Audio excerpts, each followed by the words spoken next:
Well, hello everyone. Hope you're all doing all right. Mark here with some more Fyreslayer knowledge for you lot on the Auric Runefather and the Auric Runeson. They are pretty iconic, integral heroes for your Fyreslayers, whether they're on foot or mounted.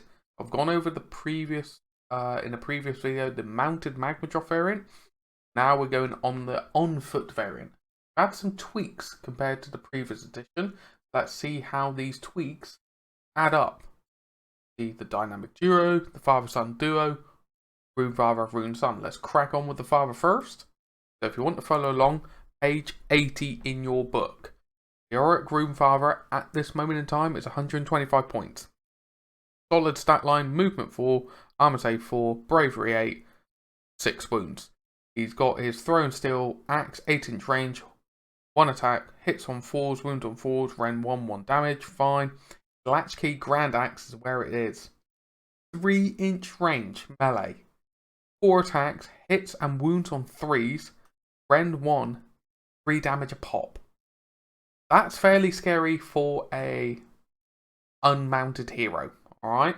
The only downside, a lot with the Fyreslayers, they're a 4-inch move, but that is part of their mechanic. Now, if we crack on with the abilities, one of them, if he's your general, your half-guard berserkers are battle line. Half-guard berserkers are great. Most Fyreslayer armies are gonna have at least one unit of half-guard in there. Now they become battle line, it's not even so much of a tax. That's one great positive for him. Alright. Another ability is Lord of the Lodge. Once per battle at the start of your combat phase, pick one friendly unit on the battlefield with this ability to unleash the Wrath of Grimnir. If you do so until the end of that phase, add 1 to the attack characteristic of melee weapons used by friendly Fyreslayer units wholly within 12 inches of that unit. So it's the same ability as on the Magma Drop variant, but it's still great. So now he's now got 5 attacks. The half-guard berserkers that you've brought along have now got 3 attacks each, with whatever weapon you want to give them, or even Volkite berserkers. They've now got multiple attacks. Every single unit on the battlefield will have an extra attack. So Volkite berserkers have gone up to 3 attacks with their hand axes. Yeah, half-guard berserkers go up to 3 attacks with whatever they got. It's a great boon. So it works great alongside it. Also, because they're on foot, the Runefather is on foot, he can have a royal retinue. Before you allocate a wound or mortal wound to this unit, or instead of making a ward roll for a wound or mortal wound that would be allocated to this unit that is within 3 inches of the retinue, you roll a dice. Now, jumped a wee bit ahead there. The retinue at the start of the first battle round, before determining who has the first turn, you pick one friendly half-guard, Auric half-guard, or half-guard berserker unit on the battlefield that is not already a unit's retinue. It becomes the unit's retinue. Right? So the wording for that is you could have multiple retinues in your army, but only one unit could be a retinue per hero. So if we step back to the royal retinue, whenever their liege would take a wound, roll a dice. On a 1 to 2, that wound or mortal wound is allocated to this unit as normal. So it's allocated to the Runefather as normal. Anything else, it hits the retinue instead. If the retinue has a ward, you can make a ward roll before allocating the wound or mortal wound to it.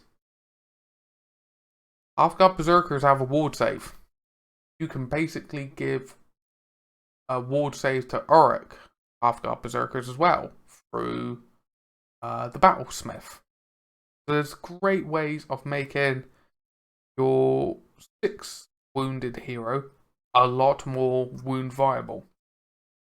Dauntless Assault is the other ability that we'll crack on here. So, Dauntless Assault, after this unit has fought in the combat phase for the first time, if the retinue has not yet fought in that combat phase and is within 3 inches of the enemy unit and is wholly within 12 inches of the unit, the Runefather, that unit can immediately fight.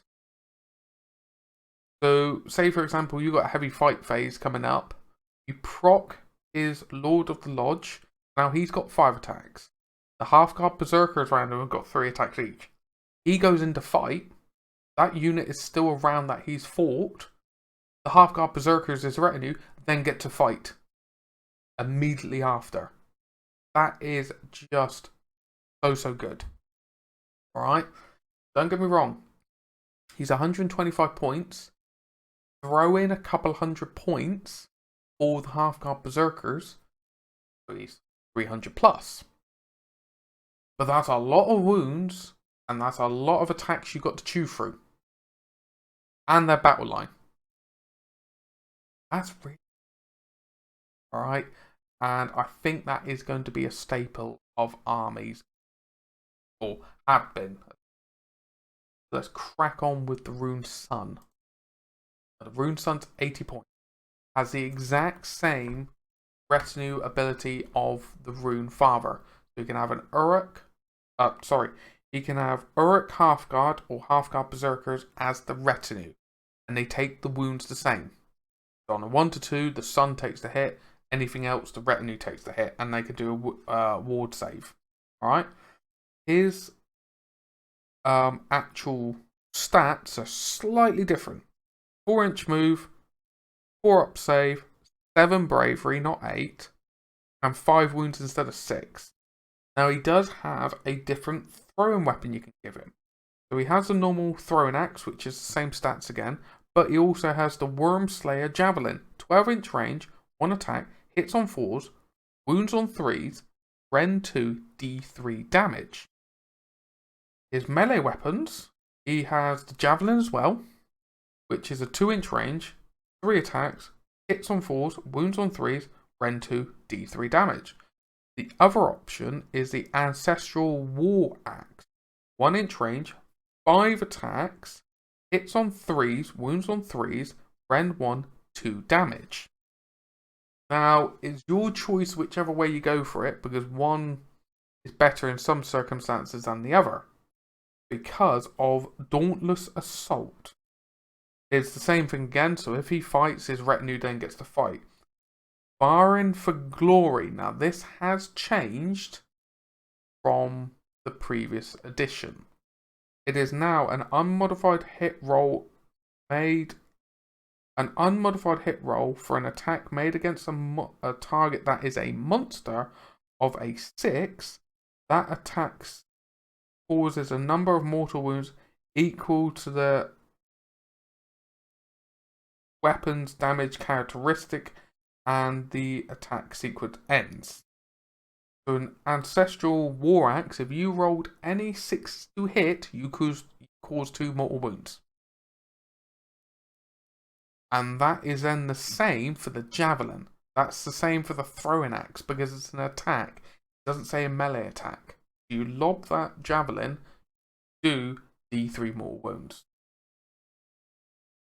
So, depending on your circumstances, you can go monster hunting with the Rune Sun, with his entourage as well, because they will go in and fight immediately after. You could have the Ancestral War Axe of the 5 attacks, or if he's got a Runefather nearby, 6 attacks. Rocking those 6s, going heavy on those, then the Half-Guard Berserkers go in afterwards. He's very useful for 80 points. Alright? But that's pretty much that. I would say both the heroes are very tasty. The Runefather is either on foot or mounted. 9 times out of 10 is going to be an auto take as your general. Alright? Just for the sheer ability of going. On within 12 gets an extra attack. You've got the Dauntless Assault. You've got the Retinue for his on foot variant, let alone his Magma Drop variant that I have said we've gone over. And now his Latchkey Grand Axe has had a boom. I think it used to be hitting on 4s and wound on 4s. Now it's 3s and 3s. And it used to, I think it was like 2 damage. Now it's 3 damage. It's just great. But I have waffled on a bit. I do apologise. The retinue thing is still a bit like, ooh, a bit different in my head. But if any of you had any experience using the retinues or had experience going against the retinues, please put it down in the comments below. I'd like to see what your experience has been. But as always, thank you very, very much for watching through to the end with me blabbering on. And I hope to see some of you, if not all of you, in the next video. You all take care of yourself. Take care. Thank you again for watching through to the end. As always, like, comment, subscribe if you haven't already. Hit that bell notification so you're made aware of when new content comes out. Social media links have been put down below, such as Discord. Come over, chat with some great people.